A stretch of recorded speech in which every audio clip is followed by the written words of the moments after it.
Hey guys, how you doing? My name is Lauren B. Welcome to the Untitled Tarot. So I have laid out your reading this week with the Good Tarot and the Enchanted Map Oracle mixed together. We have a lot of Colette Baron Reed in the house today. It's been a minute since I posted a reading here on YouTube. I have been recovering from COVID, so thank you for your thoughts and for your prayers. I think they really helped me bounce back sooner than I would have otherwise, so I really appreciate you. Your reading this week is really interesting to me today because it looks like we're talking about the benefits of unintegrating aspects of yourself. Typically in spiritual places, we're always talking about the necessity of integrating aspects integrating the shadow, integrating different ideas, integrating different energies. But there's something about the overload of what you have integrated that seems to be slowing you down in the process. So this reading today is really talking about the benefits of unintegration, of de-integration, and how it can serve you in like a really profound way. I also want to say that this reading is reminiscent of the Scorpio and the Sagittarius readings that I did this week. I know some of you have been asking me where the Zodiac readings are. I'm still doing them. I'm doing them every single week, but I've moved them over to Patreon. They are available on Vimeo just like the extendeds used to be, but if you're looking for Zodiac readings, I'll post the link to the Vimeos down below. Otherwise, you can find them on Patreon on the Honeybee tier. Now, we're starting off with this Emperor card, and it's coming up with Metamorphosis. When I'm looking at these two energies right here, it feels like you have undergone some kind of change while you have been sitting on the Emperor's throne. It's a feeling as though at one point you really decided to like step your game up. You decided to step back into life, take control of your situation. You sat down on this Emperor's throne. Maybe you were working through concepts like identity, right? This is Aries. It's the I am, really working on affirming yourself. You sat down in this throne, and then over time you went through some kind of metamorphosis. You went through some kind of transformation where originally you sat down and you looked like a typical emperor. You looked like a human, but sitting in this throne, it feels like it has changed you into this lion. And the Emperor today is coming forward with energy that is really heavy. And when I'm thinking about a lion, I'm thinking about Leo energy. I'm thinking about sort of pride and the projection of self. I'm thinking about the lion being like the king of the jungle. There's this energy of ambition, of duty, of responsibility, a lot of these things that go into the symbolism behind a lion, but also play into sort of the concepts of what an emperor is at the same time. So again, it feels like you were a person who decided to take on some goal or some ambition. You committed yourself to evolving into that role. You sat down on this throne, but over time it shifted you out of being a person and into being this lion. Now, the Queen of Air comes up next, and it feels to me like you are undergoing another transformation, another metamorphosis. And I say that because when we're talking about animals, we're talking about sort of this very primal, animalistic, these basic instincts of self in comparison to being a person. A human is much more connected to thoughts, consciousness, ideas of ethics, morality, right or wrong, right? The investigation into self. If, the Emperor is the Aries energy of I am, then the idea of consciousness and humanity is how come? Does that make sense? And when we're looking at this Queen of Air, she still has an animal element to her, right? She still has these baser instinctual aspects, but they're sitting beside her. She hasn't taken them on and morphed herself into them completely. So this is where I'm getting the idea of like de-integration. It feels to me as though you thought to yourself, in order to become the emperor, in order to take charge of my life, in order to become the version of myself that I want to be, I have to integrate more of these primal or more of these animalistic aspects. I have to integrate my shadow. I have to integrate perseverance, right? I have to maybe be a little bit more ruthless. I have to project this sense of power and authority, all of that. And in the process of integrating those ideas, in the process of integrating those energies, it shifted you to the point where maybe you don't even recognize yourself. It's that feeling of awareness when you're in the middle of your life or in the middle of doing something, going, who is this? Who am I? What am I doing right now? And so there's something happening here with this metamorphosis, that it's shifting you and actually de-integrating. It's separating these aspects that you previously tried to weave in to your character or into your work, your life, your sense of self, that now you're not losing, but they are being separated and placed next to you as opposed to inside of you. The Emperor is card number 4. And when we look at the Queen of Swords in the suit of swords in the tarot, technically she's card number 13, which also breaks down to a 4. 4 and 4. It doesn't feel like you're going up. It doesn't feel like you're going down. You're making a lateral move with this transformation. And I think it's intellectually, it's very interesting to me, even energetically. The process of de or unintegrating is fascinating. But my main question is how, and also why? So to answer that question, why are you going through this transformation? Why are you experiencing this process right now? It brings us to the Messenger of Water and this Home card. Now, there's this feeling here with this Messenger of Water that this is like a very deep-seated aspect of you, your innermost self, that maybe has been trying to communicate to you, maybe that, again, you don't really feel like yourself, because there's like a physical weight, a heaviness with this Emperor card, especially in comparison to this Queen of Air that we have here. And there's this longing, this feeling of, I don't feel home in myself. I feel like a foreigner here. I don't feel settled and comfortable in my environment. Yes, I'm sitting on this throne, but I don't even recognize this kingdom. There's a longing here, and there's a sense of alienation that it feels like at some level you were picking up on, and you were I'm wondering if some of this has to do with like the rollover energy from the Leo full moon, but I digress.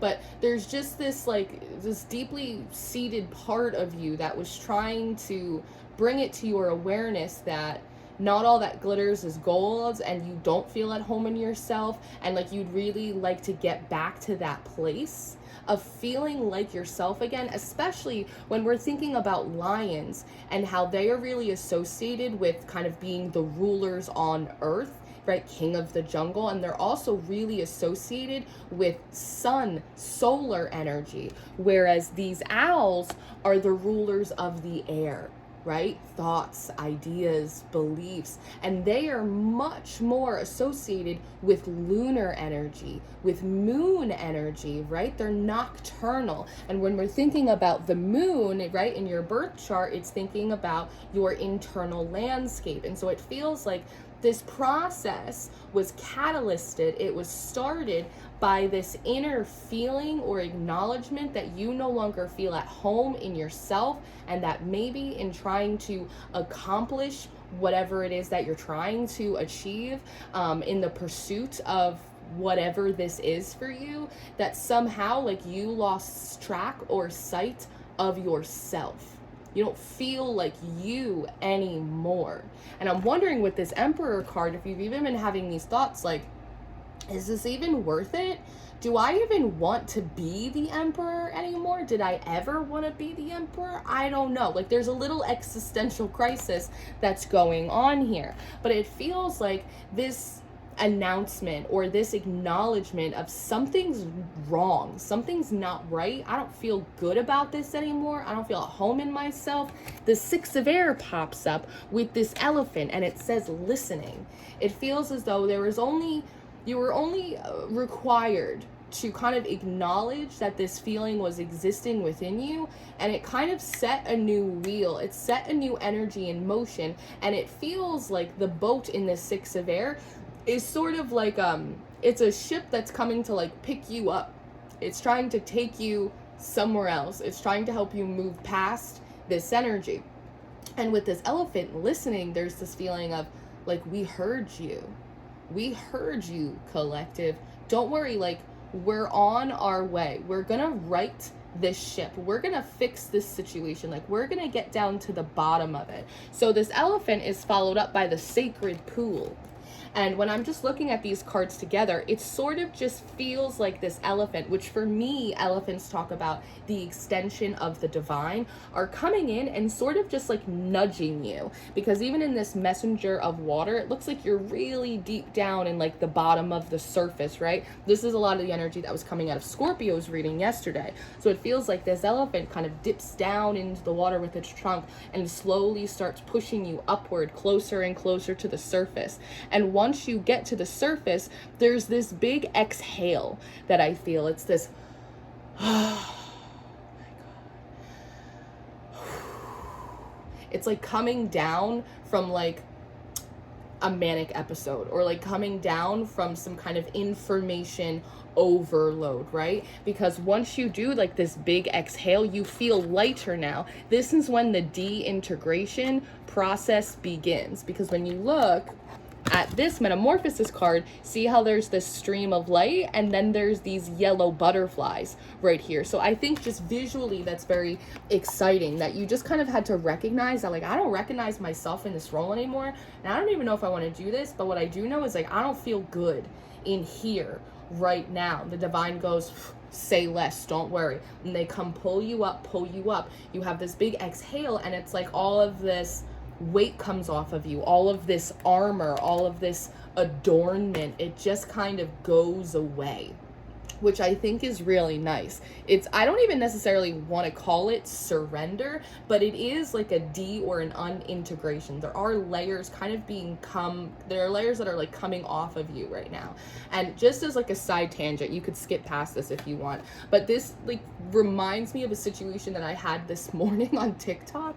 There was a girl, and she posted a TikTok basically saying something like, I died, and then I checked my karmic report, and I realized that I have to come back the next life and like work off more of this karmic debt. And I stitched it, and I said something like, it really bums me out, like the concept that like we are living under the oppression of capitalism, and like the idea that then we bring that concept into our spiritual life. Like, not only do you have to worry about your FICO score, but you also have to worry about like the credit score of your soul.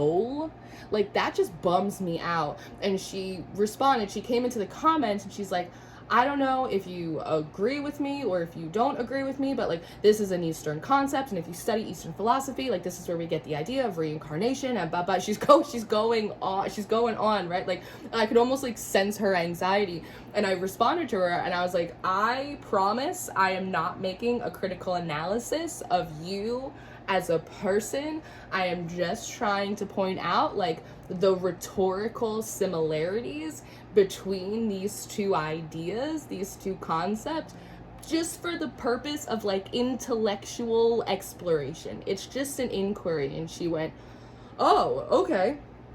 Yeah, totally. I see where you're coming from with that. Yeah, actually, now that you mention it, it's good food for thought, right? It's this idea that like she kind of had this identity, right? This thing that she's supposed to like be living out or embodying, these concepts that she integrated. And when like they were challenged or even talked about, right, she got really heavy and she got really tense. But when I said, hey, I come in peace, all of a sudden she goes, and she like kind of relaxes, and she's like, that is good food for thought, okay. And like the animal kind of gets pushed to the side a little bit, right? I know it's a tangent, but it just, when I looked at this top row, like it really did remind me of that, right? Like she took a big deep breath, and now she can sort of like get on with her day, right? Now she's listening. It's just like a funny, I don't believe in coincidence, but it's just a funny kind of synchronicity that I had noticed.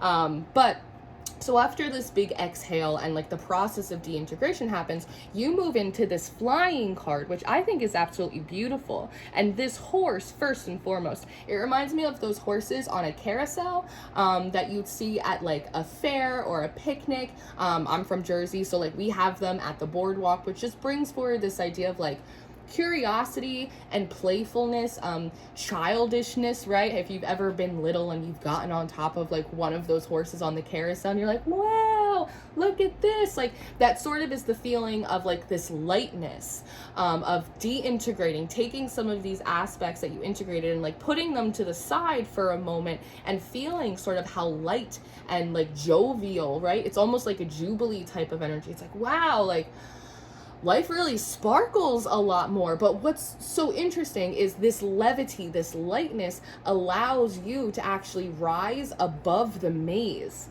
right? Everything about this, card looks really whimsical and exciting, but when you look down, you realize that before it started to levitate, it was stuck inside this maze. And maybe there's a recognition here of you realizing that you didn't even realize that as this emperor, that you were living inside a maze, kind of going around in circles, not understanding why you can't find the door to home, why you kind of lost track of yourself. It's almost like in the Goblet of Fire, that the maze changes you as soon as you get in there. Like you start to shift and you see the other competitors in the Goblet of Fire, like they get enchanted when they get in the maze and they start to shift in a way that is unlike them. They don't recognize themselves anymore, right? And it's this realization of, I didn't even know that I was inside the maze.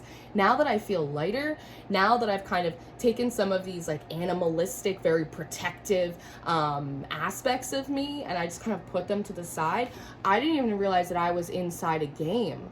Holy shit, like the air is much cleaner up here. Oh my God. So Ride the Wave comes up next.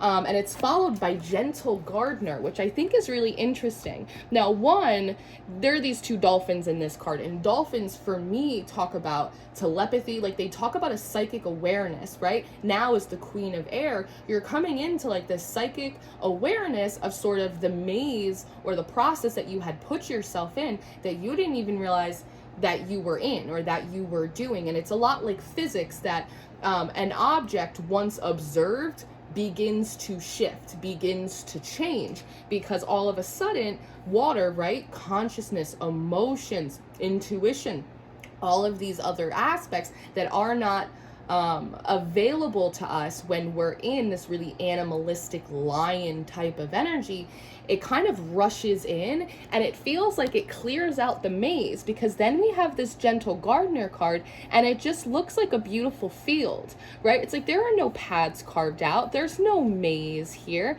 It's absolutely gorgeous, right? And I think it's interesting that these characters in this card, they're very small, they're very tiny, and I just think it's an interesting juxtaposition between sort of this emperor, this lion energy, right, this Leo energy that is very big, it's very forward focused, it's very pronounced, it's trying to project a bigness here, right? That's part of the emperor energy. It projects a bigness, a sense of authority. Whereas this card, once the maze is sort of cleared out, you go back to feeling very like small again, but not in a way that makes you feel powerless. Small in the way of, if you went to a big city and you were standing on one of the rooftops and you looked at the vast skyline and you saw all of the other buildings and you heard, all of the sirens and all of the cars and all of the people, and you realize that there's millions of people that live in this city. People are being born, people are dying, there's a million stories, someone's falling in love, someone just lost their cell phone, and all of a sudden like you just feel like small, like one single piece of like a wider picture. Or if you went to the beach and you stood in front of like this big vast ocean and you realize that in a lot of ways like you were just a droplet, right? It's a sense of smallness that actually feels like incredibly freeing to you all of a sudden, in comparison to this projected bigness and power and the weight that comes with that you were sitting in this Emperor card. And while the maze gets washed away and you're sitting here sort of reveling in that.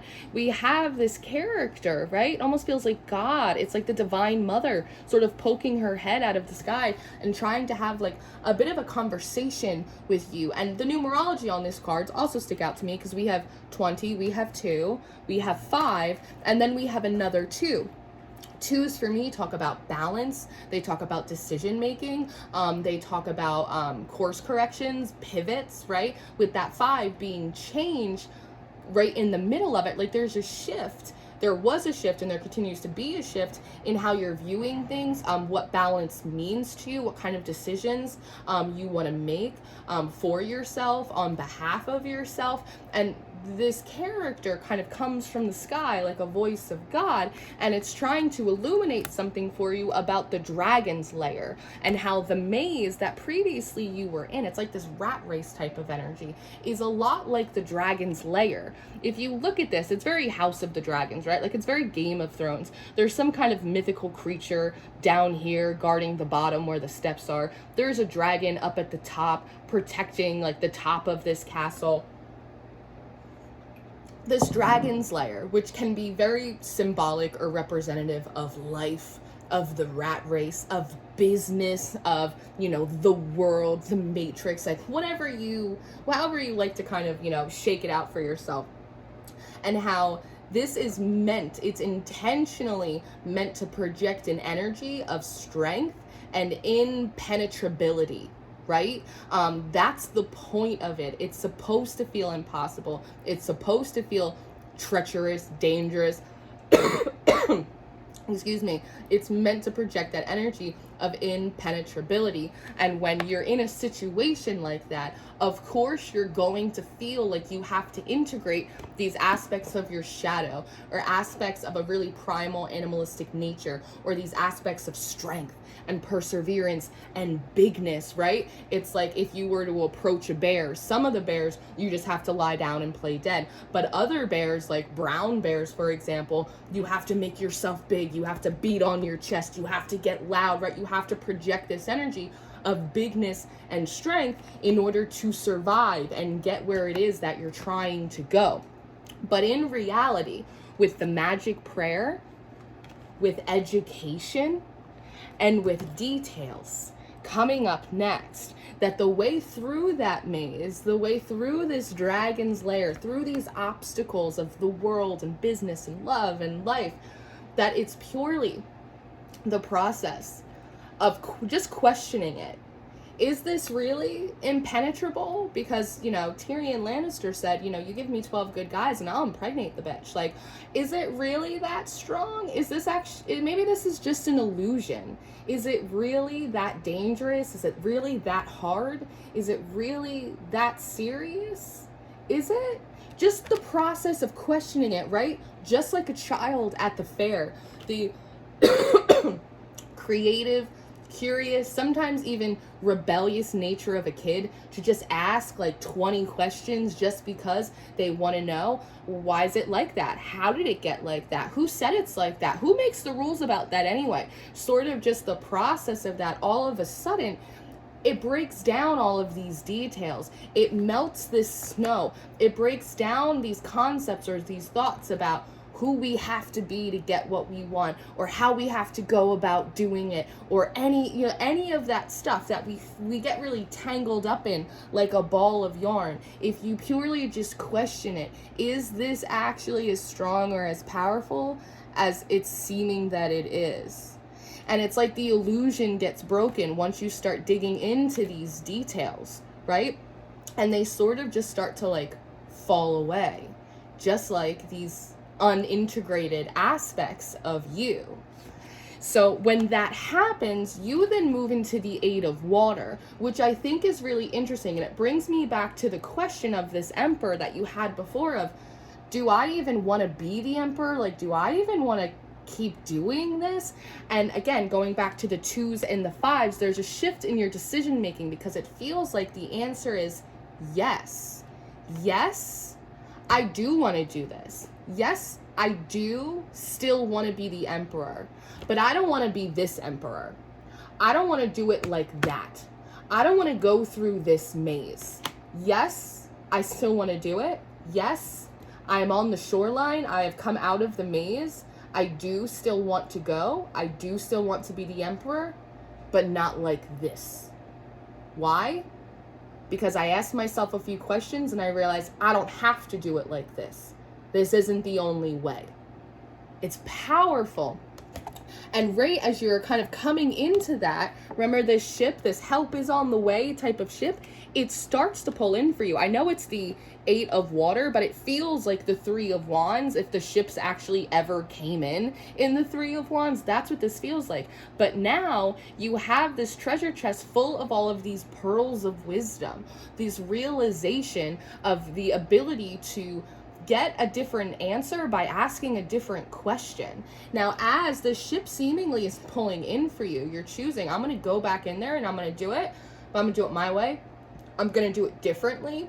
I'm going to take out these aspects that actually I don't even need, and I don't think that they're helping me anyway. This 7 of fire shows up on the scene, and it's almost as if it wants to come with you. It reminds me of how in like a hero's tale there's normally some kind of guide or an assistant, a mage that shows up, right?